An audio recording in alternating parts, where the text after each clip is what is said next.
नमस्कार दोस्तों, आप सभी लोगों का फिर से एक बार बहुत बहुत स्वागत है। तो दोस्तों लौट के फाइनली हम लोग आ रहे हैं ओम्स लॉ पे। कल मैंने आपसे क्वेश्चन पूछा था कि जो ओम्स लॉ के अंदर वी होता है वो डायरेक्टली प्रोपोर्शनल टू आई होता है या आई प्रोपोर्शनल टू वी होता है या दोनों होते हैं या इनमें से कोई नहीं, आपसे आंसर पूछा था। बहुत सारे लोगों ने रिस्पॉन्स दिया। क्या सही रिस्पॉन्स दिया आपने? आपको क्या लगता है?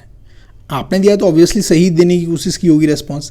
तो चलिए हम एक बार आपके रिस्पांस को दोबारा चेक करेंगे जब लेक्चर को एंड करेंगे, ठीक है। तो आज हम ओम्स लॉ को शुरू से लास्ट तक देखेंगे और ओम्स लॉ को एंड करने से पहले मैं आप लोगों को बता दूं, रजिस्टर में बस एक पॉइंट रह गया था तो हम वो पॉइंट भी मेंशन कर देते हैं। जो रजिस्टर होता है दोस्तों पर्टिकुलर टेम्परेचर पे, वो जो उसको डिटरमाइन करने के लिए इक्वेशन होती है, this is R naught, this is one plus this is alpha into delta T, है ना। This is the equation of the resistance. अब ये क्या है? अल्फा यहाँ पर है दोस्तों, यहाँ पर ये जो अल्फा है this is considered as the coefficient, okay. This is considered as the temperature coefficient, है ना। कोफिशियंट होता है, this is the change in temperature, और यह यहाँ पे जो है ये जो है आपका जो आर नॉट है temperature resistance at 0 degree Celsius, और यहाँ पे एक पर्टिकुलर टेम्परेचर पे आपका क्या रेजिस्टेंस है। ये एक्चुअली ये जो फॉर्मूला है ना, resistance at particular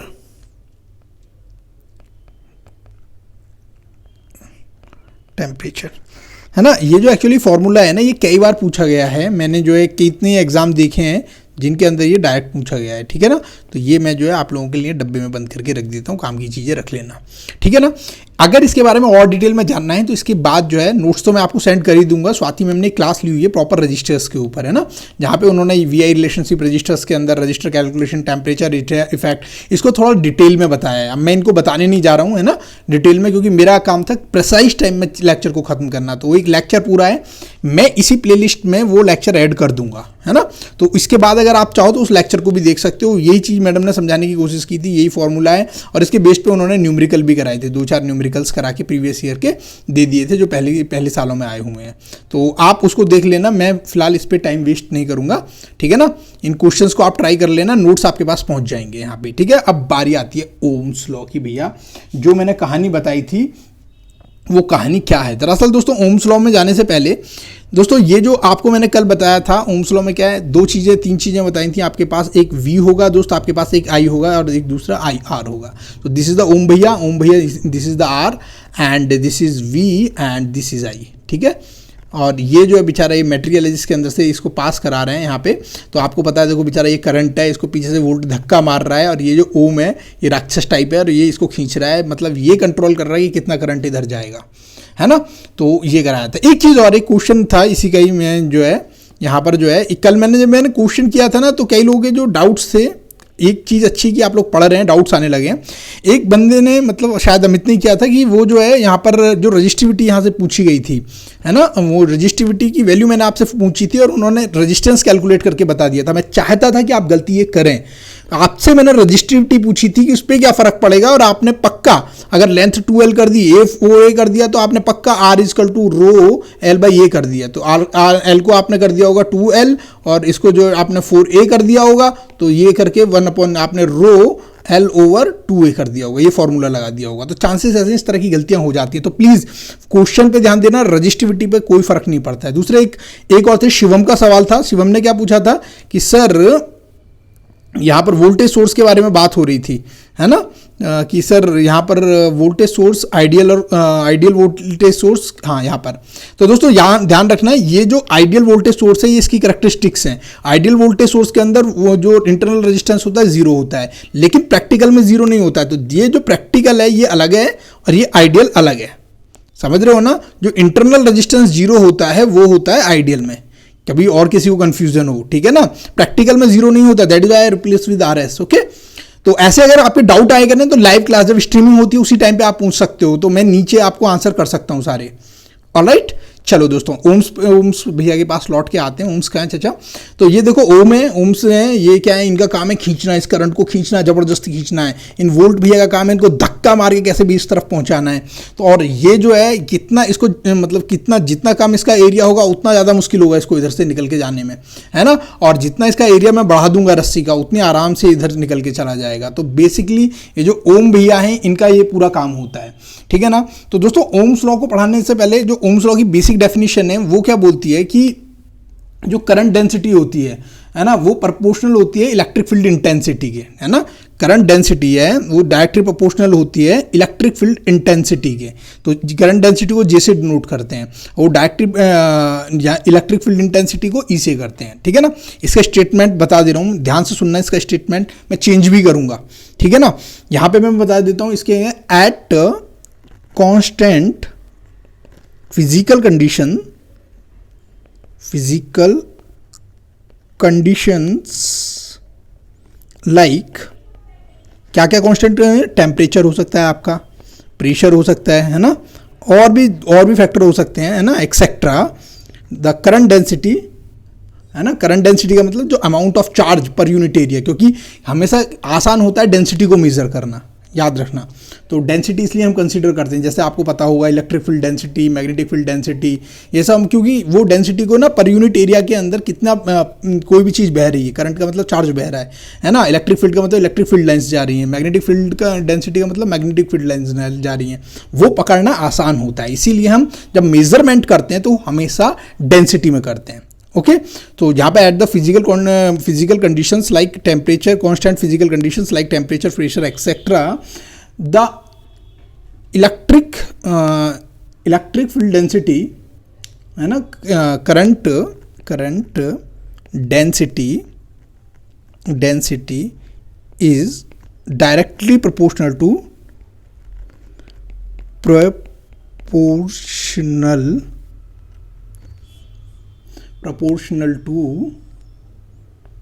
electric field intensity, ठीक है ना। सिंपली जो मैंने स्टेटमेंट ऊपर दिया ये भी चीज़ मैंने नीचे इंग्लिश में लिख दी है। बस बात क्या है, यहाँ पे मैंने कांस्टेंट फिजिकल कंडीशंस बोलता है, ये वर्ड अपने आप में बहुत इंपॉर्टेंट है। अगर तुमने कांस्टेंट फिजिकल कंडीशंस नहीं की तो आप आर को बदल बैठोगे, याद रखना। क्योंकि आर क्या होता है, आर इजकल टू क्या होता है, चलो इसकी वैल्यूज लिख देता हूँ। आर क्या होता है दोस्तों आपके पास, R is going to be, R की वैल्यू क्या होती है, that is rho L by ए।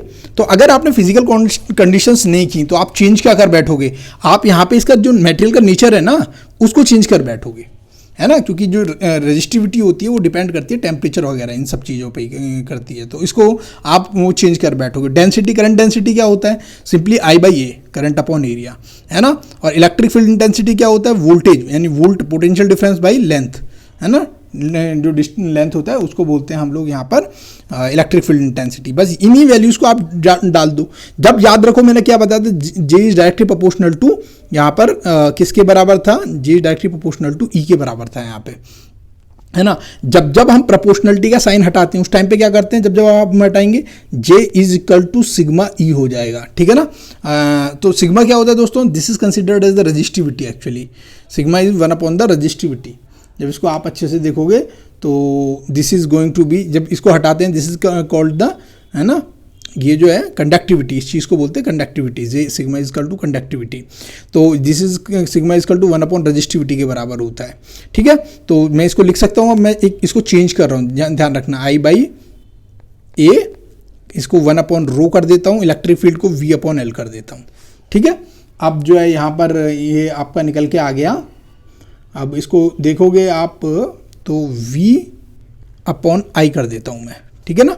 मैं इसके नीचे इस तरफ ले आता हूँ तो यहाँ पर क्या बचेगा मेरा, रो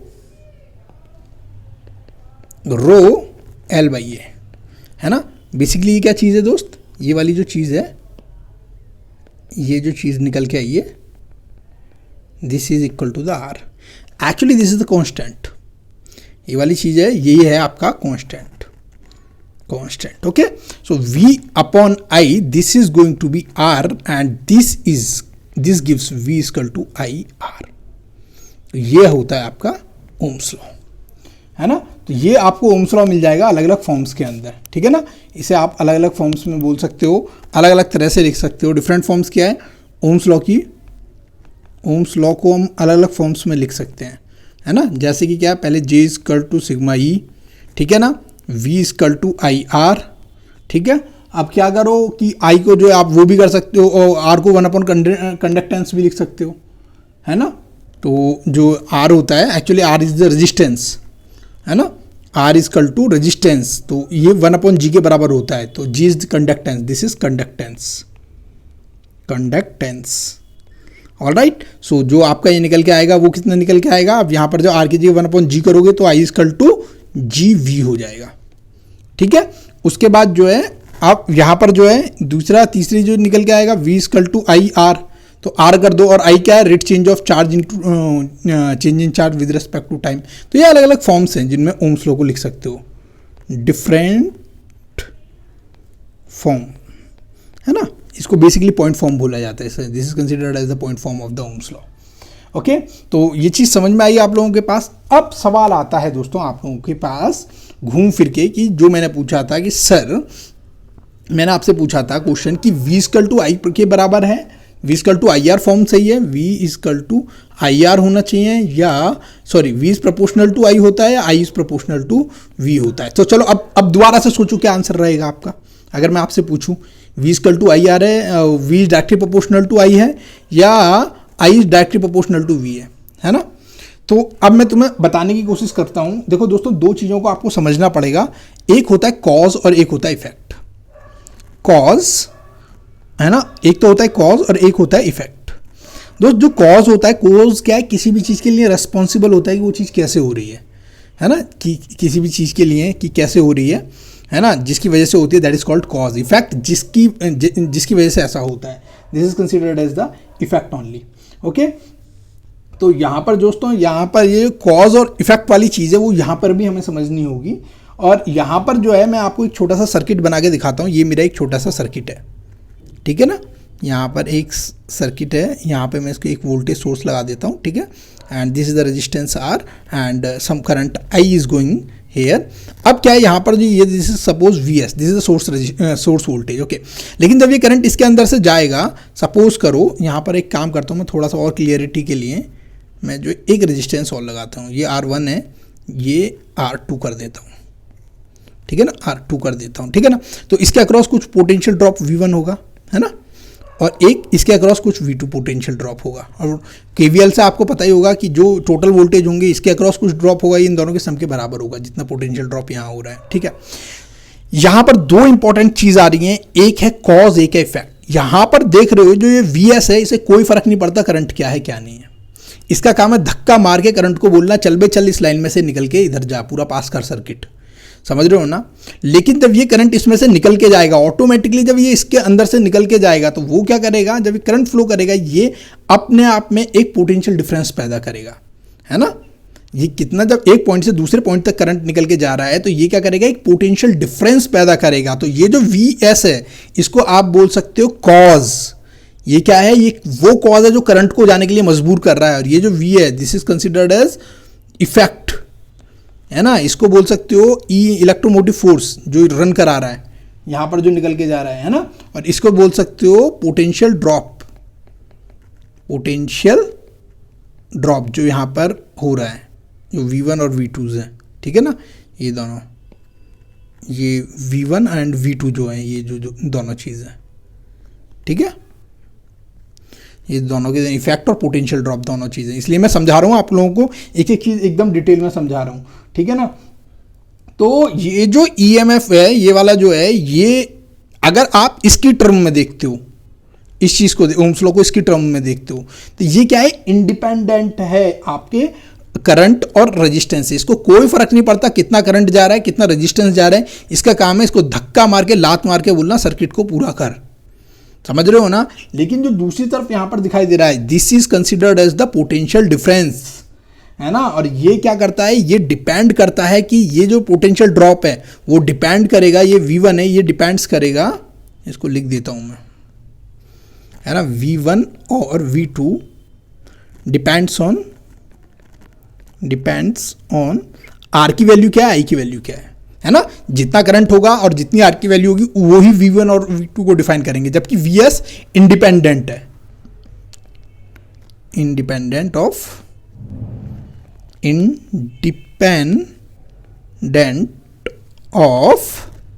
आई एंड आर। समझ में आया आप लोगों को।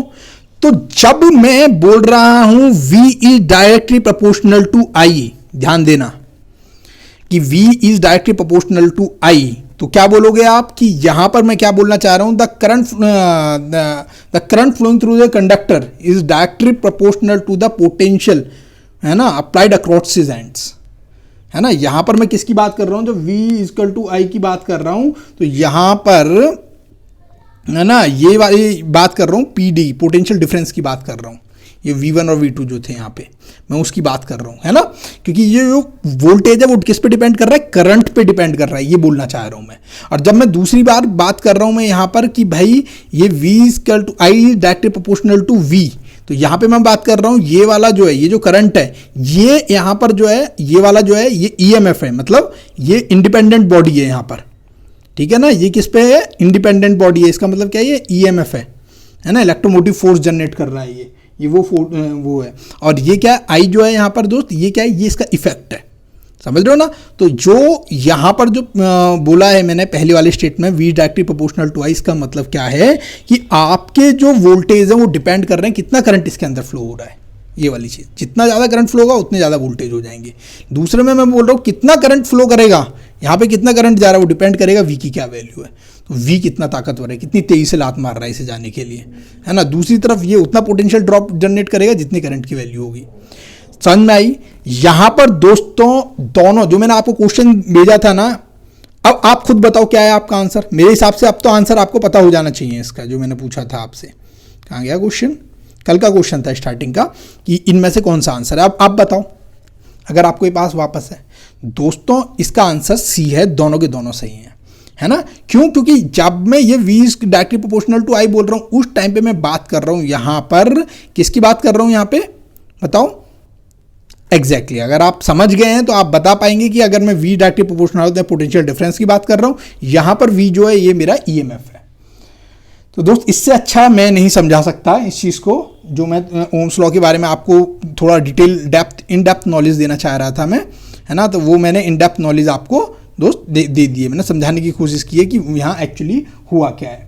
ठीक है दोस्तों, अब मैं VI कैरेक्टरिस्टिक कर्व बता देता हूँ आपका ओम्स लॉ में। यहाँ पर जो VI कैरेक्टरिस्टिक कर्व बन के आएगा दोस्त आपका, ठीक है, वो बन के आएगा कुछ इस तरह का, ठीक है ना। ये ओरिजिन मान लेना है, ठीक है। तो ये जो रेजिस्टेंस है R, that is going to be constant over here. Okay, कहाँ पहुंच गया, ठीक है। ये हो जाएगा आपका constant, R is going to be constant, है ना। ये आपको कांस्टेंट बताता है। और ये लाइन कैसी होनी चाहिए, इट शुड बी लीनियर। तो जो भी डिवाइस इसको फॉलो करता है ना, that is considered as the linear, है ना। जो ओम्स लॉ को फॉलो करते हैं, तो लीनियर, तो एलिमेंट आपको बेसिकली तीन तरह के पढ़ने, एक तो लीनियर, है ना, मैं डिफरेंस समझा रहा हूं, समझ लेना, लीनियर। दूसरा बाई डायरेक्शनल, और तीसरा दोस्त आप लोगों के लिए इंपॉर्टेंट होता है एक्टिव, है ना, एक्टिव। तो दोस्तों इसमें डायरेक्शनल कौन सा होता है, लीनियर में, लीनियर के अंदर वो जो फॉलो ओम्स लॉ, है ना, ओम्स लॉ को फॉलो करते हैं, उन्हें बोलते हैं लीनियर, है ना। एक चीज़ और है दोस्त, यहाँ पर जो है ये जो लीनियर वर्ड है ना, इसको मैं और अच्छे से यहाँ पे लिख देता हूँ। लीनियर का मतलब क्या होता है, एक इक्वेशन होती है एक लाइन की, y equal to mx plus C. अगर मैं यहाँ पे c को 0 कर देता हूँ तो जो मेरे पास इक्वेशन बनेगी y इक्वल टू mx बनेगी। इस केस में इसको लीनियर बोला जाता है। अगर कोई कांस्टेंट ऐड कर दिया तो ये लाइन या तो यहाँ से पास हो जाएगी या यहाँ से पास हो जाएगी, मतलब ओरिजिन से नहीं जाएगी कुल मिला के। उस केस में जो है ये जो है लीनियर नहीं रहेगा, एलिमेंट का ओरिजिन से पास होना जरूरी है, ठीक है ना। तो यहाँ पर है having single straight line equation, single straight line equation, है ना, passing through origin, passing through origin, concept मिल रहे हैं ना आप लोगों को? देखो अगर कंसेप्ट मिल रहे हैं, लेक्चर अच्छा लग रहा हो, तुरंत लाइक किया करो यार लेक्चर्स को। आप लोगों के लाइक्स कमेंट्स देख के मुझे बहुत मोटिवेशन मिलता है। और बिलीव मी, जो लोग कमेंट करते हैं ना, उन्हें पता चल गया होगा रात को अगर मैं 3 बजे मेरी आंख खुली है और आप लोगों को कमेंट्स आया हुआ है तो मैं रिप्लाई ज़रूर करता हूँ, है ना। आप लोग बहुत सारे लोग हैं जो रात में पढ़ते हैं, वो मैसेज भेज देते हैं, तो मैं कोशिश करता हूँ रिप्लाई करने का, ठीक है। तो और रीज़न तो अब भाई मैं सब लोगों का तो नहीं कर सकता। रीज़न क्या है, क्योंकि देखो कई बार तो ऐसा होता है आपका मूड भी नहीं होता है ना। और कई बार आपके पास सिचुएशन क्या होती है कि मतलब एक मूड नहीं है आपका कि भाई ठीक है कि अभी नहीं यार, मैं सुबह से ही किसी चीज़ कर रहा हूँ, अब थोड़ा रेस्ट ले लेता हूँ, इस तरह की सिचुएशन आ जाती है। बट कई बार आप पार्टिसिपेट करते। खैर ये समझ में आ गया आप लोगों को लीनियर। और दोस्तों उसके बाद जो है दूसरी चीज़ क्या है, यहाँ पे हम बाई डायरेक्शनल देख रहे थे। बाई डायरेक्शनल का मतलब क्या है दोस्त, जो सेम जो कर्व है वो दोनों मतलब अपोजिट होना चाहिए, मतलब अपोजिट क्वाड्रेंट्स के अंदर सेम होना चाहिए। जैसे ये कर्व है मेरा, ये दोनों डायरेक्शन में सेम जा रहा है ये वाला, ठीक है ना। अब जैसे मैं ये बोलूँ ये एक कर्व मैंने इससे कर दिया, ये इस तरह, ठीक है ना। तो क्या ये लीनियर है, ये बताओ सबसे पहले। ये लीनियर नहीं है दोस्तों, है ना। क्यों? क्योंकि ये स्ट्रेट लाइन नहीं बनी, यहाँ पे ये टिल्ट हो गई है। लेकिन ये क्या बाई डायरेक्शनल है, क्योंकि अपोजिट क्वाड्रेंट्स के अंदर ये सेम जा रहा है, ठीक है ना। तो बाइलेटरल का मतलब क्या होता है, same current in opposite quadrants, है ना। Same curve in opposite quadrants,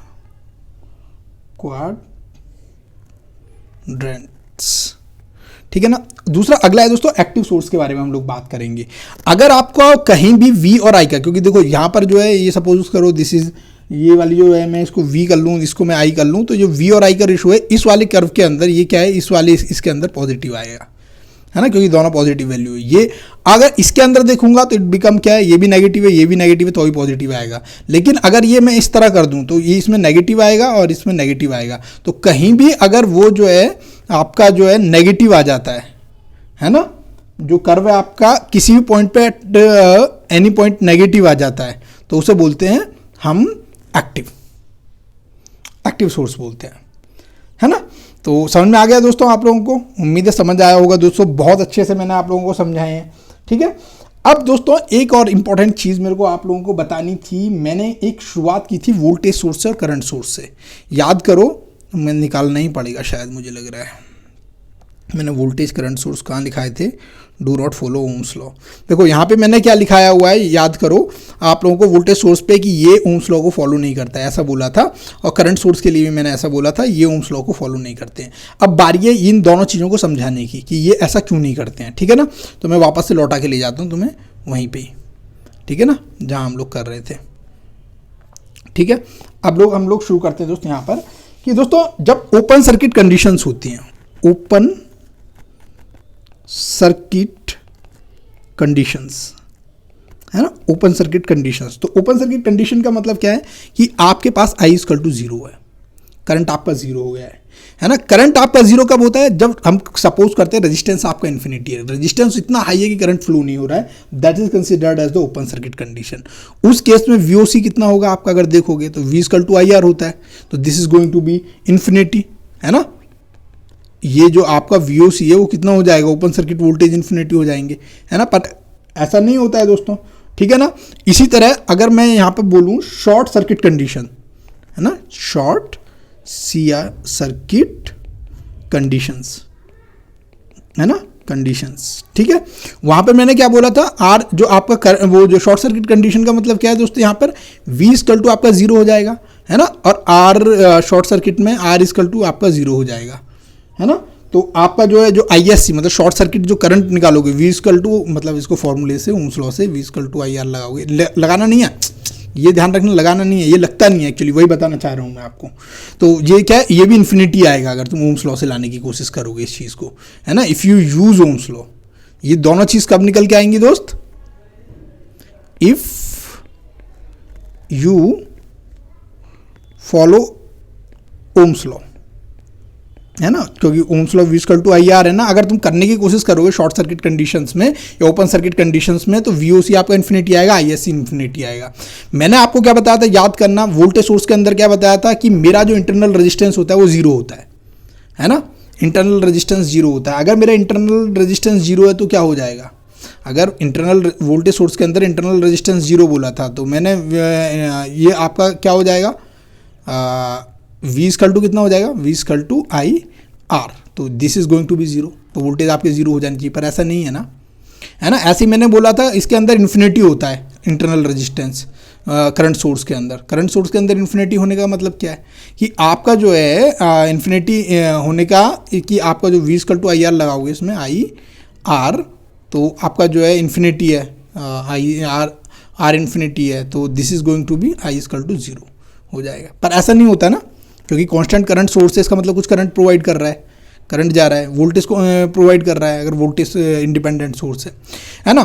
तो दोस्तों यहाँ पर आपको एक चीज़ समझनी है कि जब भी आपका रेजिस्टेंस है ना इन्फिनिटी हो रहा हो, जीरो हो रहा हो, we can't apply ohm's law, can't apply ohm's law. देखो आया ना मजा। देखो दोस्तों मैं आपके कॉन्सेप्ट बिल्डअप करने के लिए बिल्कुल स्क्रैच से लेके जा रहा हूं दोस्तों, है ना। अगर आपको फिर भी कोई दिक्कत है तो यार प्लीज बता दीजिएगा मुझे, है ना।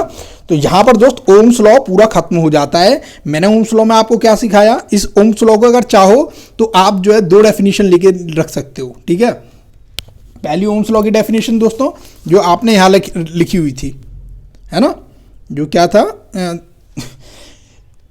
सॉरी, ये जो है कि कांस्टेंट फिजिकल कंडीशंस पे टेम्परेचर, प्रेशर एक्सेट्रा, मतलब करंट डेंसिटी डायरेक्टली प्रोपोर्शनल होती है इलेक्ट्रिक फील्ड इंटेंसिटी के लिए, या बोल सकते हो potential difference is directly proportional to current flowing through this conductor, है ना। इसकी जगह करंट डेंसिटी की जगह यहाँ पे क्या कर सकते हो, इलेक्ट्रिक पोटेंशियल डिफरेंस बोल सकते हो, पोटेंशियल जो चीज़ दूसरी वाली थी वो लिख सकते हो।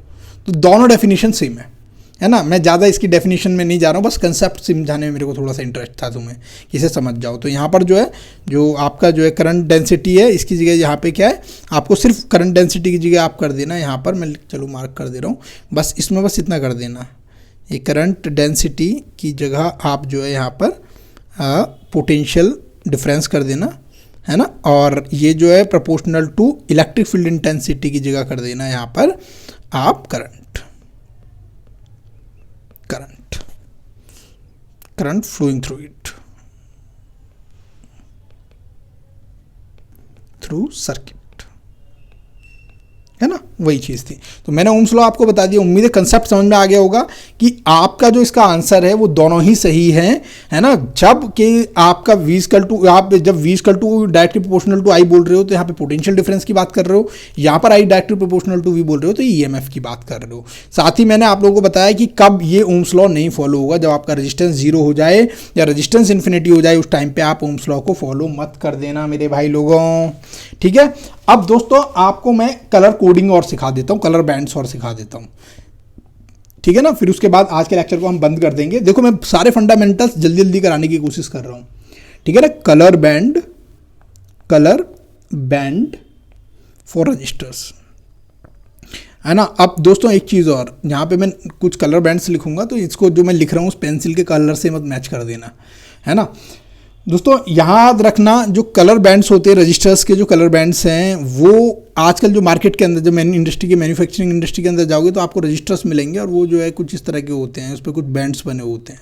तो वो बैंड्स आपको 4 बैंड का मिल जाएगा, 5 बैंड का मिल जाएगा, 6 बैंड का मिल जाएगा, 4 बैंड, 5 बैंड और एक 6 बैंड, सॉरी 6 बैंड्स का, ये आपको मार्केट के अंदर अवेलेबल होते हैं, ठीक है ना। तो सबसे पहले मैं इसको लिख देता हूँ, फिर मैं 4, 5, 6 बैंड्स का जो मतलब है वो भी समझा दूंगा क्या होता है। तो सबसे पहले मैं एक नंबर लिखे दे रहा हूँ यहाँ पे 0, 1, 2, 3, 4, 5, 6, 7, 8, 9 और यहाँ पर जो है ±5%, ±10% और ±20%। ये तो ज़्यादा हो गया छोटा, इसको हटा दें यहाँ से, है ना।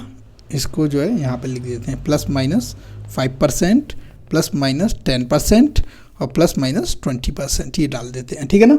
और इनके नंबर लिख देते हैं। ब्लैक, ये स्टैंडर्ड फॉर्म है याद रखना, ब्राउन, ठीक है, ब्लैक, ब्राउन, रेड, ऑरेंज, ये मेरे इंटरव्यू का क्वेश्चन था, एक में पूछा था। और ये क्या है, ये बैंड्स ना इंजीनियरिंग सर्विस में भी क्वेश्चन आया हुआ है, और कितने ही मतलब मैंने एग्जाम्स में देखा है ये। GREEN, ग्रीन, 5 का ग्रीन, 6 का ब्लू, ठीक है, 7 का आपका वॉयलेट, 8 का आपका ग्रे, 9 का आपका वाइट, है ना। अच्छा, 5% का मतलब होता है gold, silver and this is no colourless, ठीक है।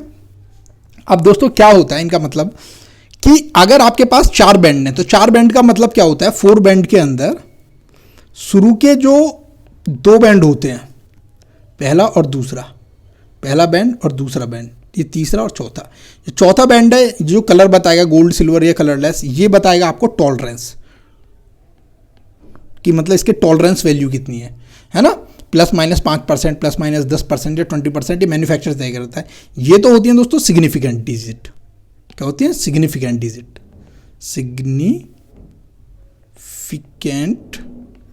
डिजिट, है ना। और ये जो तीसरी लाइन होती है मल्टीप्लायर होती है, मल्टीप्लायर, है ना। सपोज करो वो पहली पट्टी जो है ब्राउन है और फिर उसके बाद 2 पट्टी जो है मेरी ब्लैक है, तो इसका मतलब क्या है, मान लो 2 पट्टी नहीं होंगी, पहली आपकी ब्लैक है और ब्राउन है, दूसरी आपकी ब्लैक है, तीसरी आपकी रेड है, सपोज करो। मतलब पहली होगी ब्लैक, माफ़ करना पहली पे 0 नहीं आ सकता, ब्राउन ब्लैक और उसके बाद रेड, है ना, फिर सिल्वर मान लो। तो इसका मतलब क्या है कि पहले पे ब्राउन पे 1, ब्लैक 0 हो जाएगा, ये इंटू 10⁻⁴ रेड का 2 और सिल्वर का ±5%, है ना। आसान है ना, पढ़े भी होंगे आप लोगों ने। ऐसे ही करके आप अगर 5 बैंड है तो उसमें पहली 3 डिजिट जो होंगी 5 बैंड्स के अंदर, ठीक है ना, 5 बैंड्स के अंदर, ओके, 5 बैंड के अंदर तो पहली 3 डिजिट है, 3 डिजिट जो होंगी, है ना, वो सिग्निफिकेंट होंगी, है ना। जैसे सिग्निफिकेंट डिजिट, जैसे पहली जो एक और बैंड यहाँ पे खिंच जाएगा, ये जो है 1 2 3, है ना, ये मल्टीप्लायर होगी, ये मल्टीप्लायर है और ये टॉलरेंस है ना, ये सिग्निफिकेंट डिजिट्स है, ठीक है। और जो 6 बैंड होता है, 6 बैंड के अंदर जो है, 6 बैंड के अंदर आपके पास 3 सिग्निफिकेंट डिजिट होती हैं +1 आपके यहाँ पर जो है टॉलरेंस बैंड 3 मल्टीप्लायर होती है, प्लस एक टॉलरेंस के लिए यूज़ होती है, प्लस एक आपका यहाँ टेम्परेचर कोफिशिएंट के लिए होती है, टेम्परेचर कोफिशिएंट। तो वो देखो किस तरह का बैंड आपके पास अवेलेबल है। यूजुअली अगर क्वेश्चंस आते हैं तो वो हमसे पूछे जाते हैं दोस्तों 4 बैंड, ये 4 बैंड के ऊपर या 5 बैंड में, कभी 6 बैंड वाला नहीं पूछा जाता, रेयरली मिलता है 6 बैंड वाला, है ना। तो इसमें टेम्परेचर कोफिशिएंट होता है ना। एक्चुअली ये मैन्युफैक्चरर तय करता है, टॉलरेंस बैंड ना ये मैन्युफैक्चरर तय करता है यहाँ पे। तो अब इन्हें याद कैसे रखें, सवाल ये कि सर याद कैसे रखें, है ना। याद देखो मैंने भी जो बचपन में याद करे थे, इसके लिए फॉर्मूला है BB Roy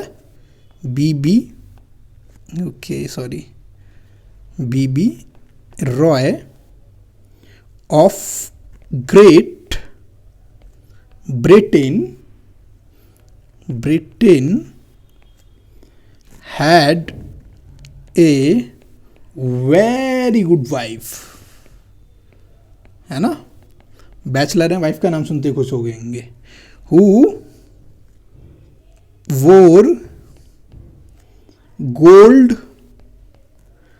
and silver, SILVER colour silver necklace, NECKLAC, है ना। तो BB Roy of Great Britain had a very good wife who wore gold and silver colour. तो इसको कैसे पकड़ लोगे, ब्लैक, ब्राउन, रेड, है ना, green and this is blue, and again यहाँ पर आ जाता है आपका blue, very, violet, green, white, है ना। तो ये जो है इस तरह याद कर सकते हो, ये किसके कीवर्ड्स हैं। दूसरा क्या है, दूसरा है black brown rods of my rod of your gate, दूसरा कोड वर्ड है इसे ब्लैक ब्राउन। 10th क्लास में कभी याद किया था, अभी तो मैंने लिख के रखा हुआ है जब मुझे एग्ज़ाम जाता हूँ तो उससे पहले एक बार रिवाइज कर लेता हूँ, है ना। ये एक्चुअली ना ये बहुत ही काम के शॉर्ट नोट्स हैं। आप कोई भी कॉम्पिटिटिव एग्जाम देने जाओगे ना, मतलब मैं ये नहीं कहता कि एक पर्टिकुलर ये एग्ज़ाम, किसी भी एग्ज़ाम को देने जाओगे तो याद करोगे क्या सर ने नोट्स बनाए थे, है ना। मतलब याद करोगे, अगर तुम भी याद ना करो ना, क्योंकि यहाँ पे ज़्यादातर लोग हैं जो ऑलरेडी जॉब कर चुके हैं, सेटल हो चुके हैं ऑलमोस्ट लाइफ में, है ना। लेकिन जो है अगर आप ये किसी उसको सिखाओगे बच्चे को तो खुश हो जाएगा, मतलब दिखाओगे जो एग्ज़ाम की तैयारी कर रहा है। अच्छा, लेक्चर्स में कंसेप्ट बिल्डअप हो रहे हैं या नहीं, ये जरूर बताना यार कमेंट में, है ना। Black brown rod of your gate become very good. देखो यार, मैं जल्दी जल्दी कोशिश करता हूँ कि ताकि आपका टाइम वेस्ट ना हो। मैं धीरे धीरे बोल के टाइम पूरा करने से अच्छा जल्दी जल्दी कोशिश करता हूँ। When give golden silver colour, है ना। तो कोई सा भी आप याद कर लो, ये अपना भी कोई बना लो, है ना। बहुत सारे नेट पे सर्च कर लेना, थूक के भाव में मिल जाएंगे ये आपको। तो ये जो है आपको आराम से मिल जाएंगे, ठीक है। तो ये सारे आप इस तरह याद करके रख सकते हैं, कलर बैंडिंग। तो ये दोस्तों आज का खत्म हो जाता है। अब दोस्तों बारी है आप लोगों को एक बार कैपेसिटर और इंडक्टर बता दूंगा, थोड़ा सा बेस बता दूंगा कैपेसिटर और इंडक्टर्स का, ठीक है ना। वैसे ज़्यादा है नहीं, लेकिन फिर भी मैं उसके इंडक्टर्स और कैपेसिटर का बेस क्लियर करके फिर हम आगे की तरफ पढ़ेंगे। बहुत जल्दी जल्दी खत्म कर लेंगे हम इसको, है ना। तो दोस्तों आज के लेक्चर को मुझे यहीं रोकना होगा। मिलते हैं नए लेक्चर में। लेक्चर कैसा लगा ज़रूर बताइएगा, और साथ ही अगर अच्छा लगे तो कम्प्लीमेंट। और यार अपने किसी यार दोस्त को बताओ यार, इतने मेहनत कर रहा हूँ मैं चैनल पे, ये चैनल है ऐसा, है ना। मतलब आप अब रेफरल जरूर करें। अगर अच्छा लगे तो किसी को सजेशन जरूर दे सकते हैं, ठीक है ना। अगर बुरा लगे तो आप बेशक, गलत भी बात है तो बोलो सामने वाले से, मुझे भी बताओ एटलीस्ट कि सर ये चीज़ इंप्रूव कर सकते हो आप, तो definitely I will improve it. Okay, so thank you so much for your love and support. See you in the next lecture tomorrow with the same time. Bye.